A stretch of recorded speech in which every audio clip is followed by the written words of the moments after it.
Hello everyone, this is Iran. So you've heard about this game Factorio. You've seen all the positive reviews, but it looks difficult, scary, even daunting, and you don't know where to begin.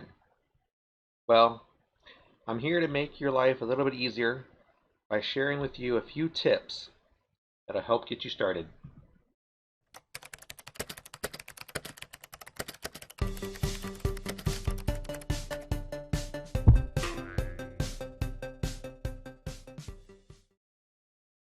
First, I want to tell you about a few keys that I use to make my life more easy.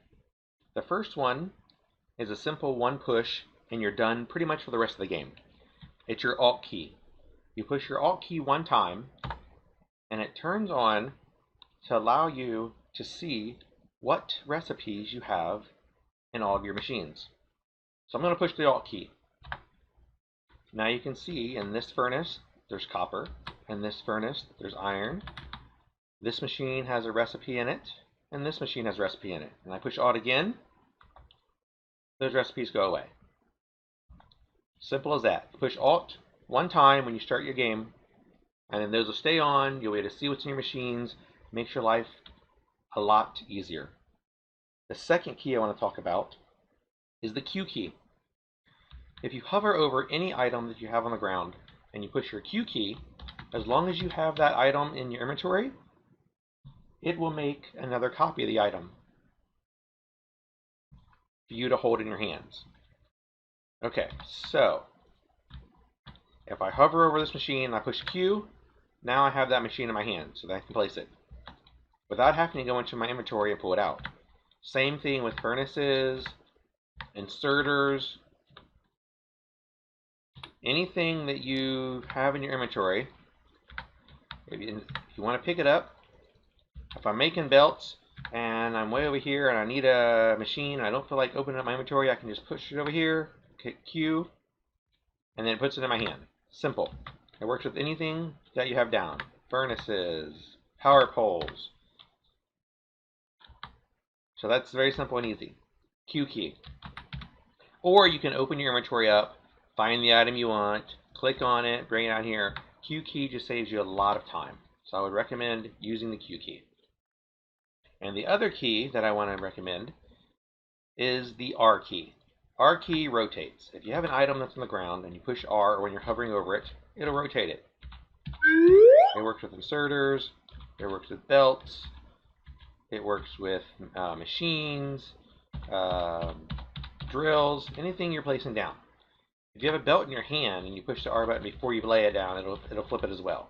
So you can flip it before you lay it, or you can flip it after you lay it by using the R key. One more thing that new players don't know is you can actually shoot objects and items by pushing your C button. So if I want to fight a biter, you put your mouse over where the enemy is and you hold your space button down and it fights the biter. But if for some weird reason I want to shoot this box, pushing the space key doesn't do anything. But if you hold your C key, C as in cat, on top of the box, it'll shoot the box.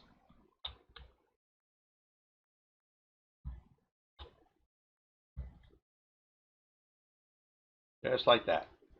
Boom, destroyed. Same thing with trees or anything else you want to shoot. You just push C button and you shoot belts or whatever you want to shoot by using your C button. Alright, so those are the main keys that I normally use. Alt, Q, R, and C to shoot things. Next thing I want to talk about is your burner drills. When you're first starting out and you're trying to get coal, it makes it a lot easier to use the burner drills in this configuration. So what I do is you take your burner drill and you put it on your coal. This arrow will show where the coal will exit.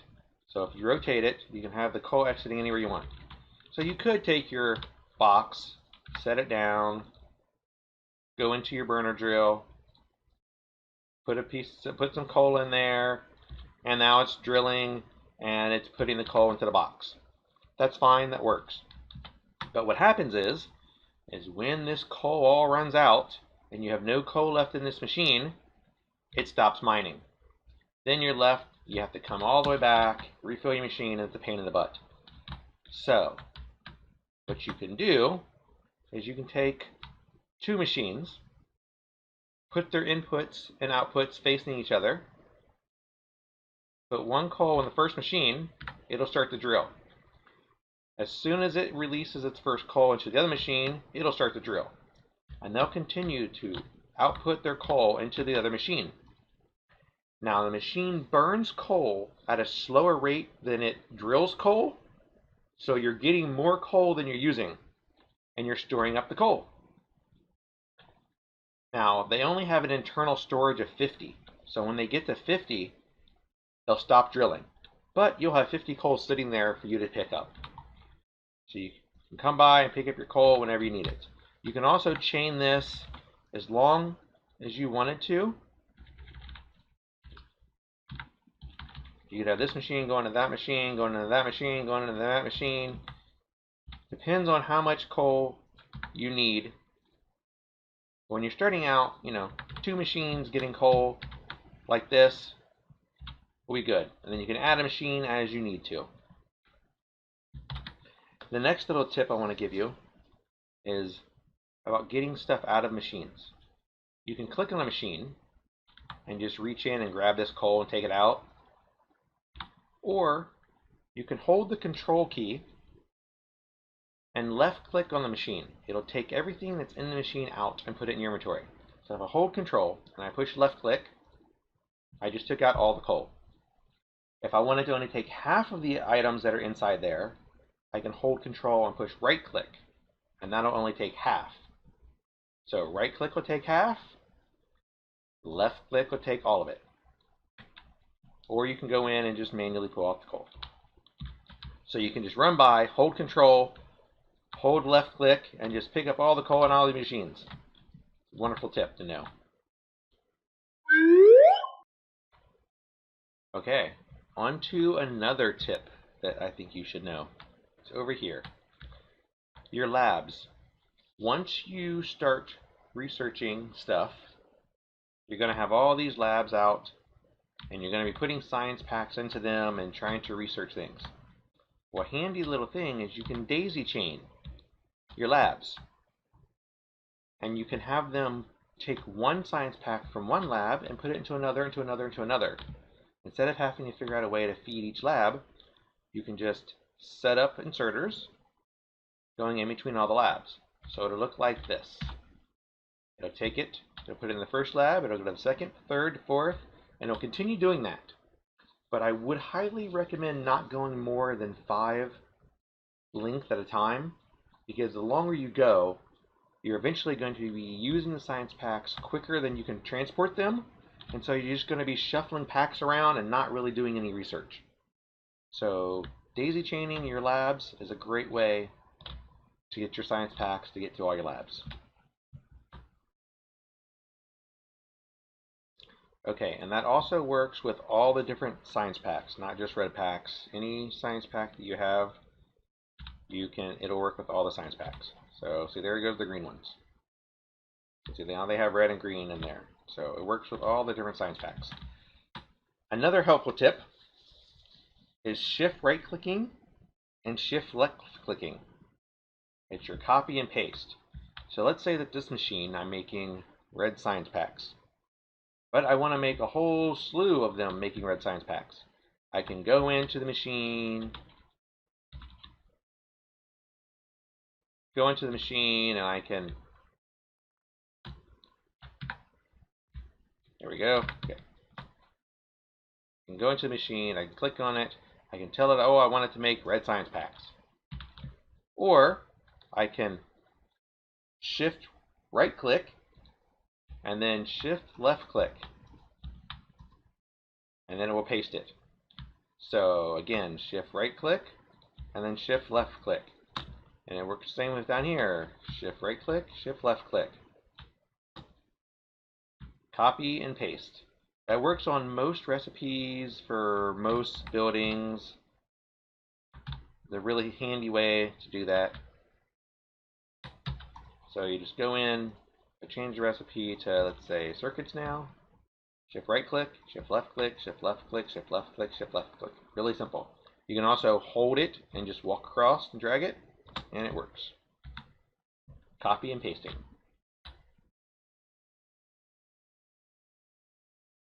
And on to another useful tip. Laying power poles. You can take your power poles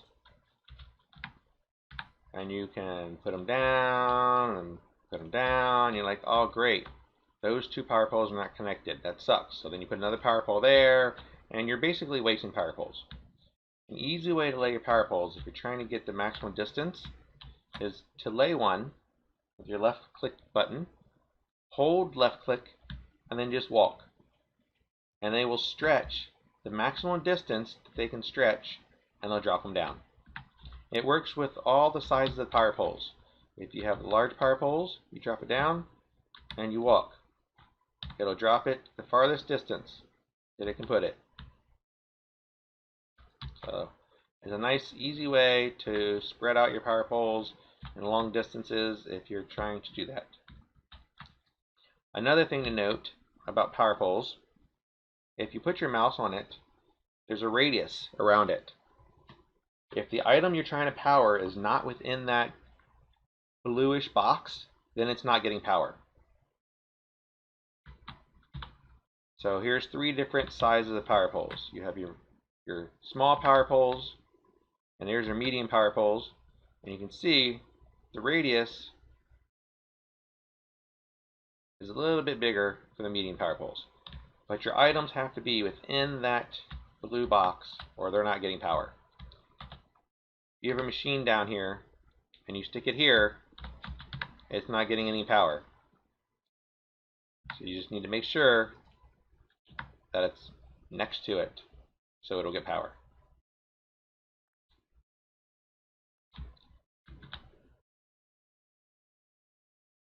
Alright, and another small tip since you're here is limiting your chest.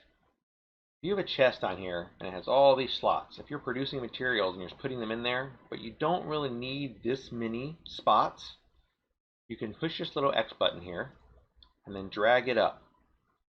Any place that's red will not be used to the storage. So you can limit this, instead of having all those empty spots, down to there. It's a nice little handy way to limit your chest if you don't want to overproduce something and you have it going into a chest. And I have a lot more tips to share, but to find out what they are, you're going to have to come back and watch my next video. Hope you like what you've seen, and if you did, hit the subscribe button, hit the like button, and hit that bell notification so that you will know when that next video comes out. Thanks for watching, and I'll see you next time.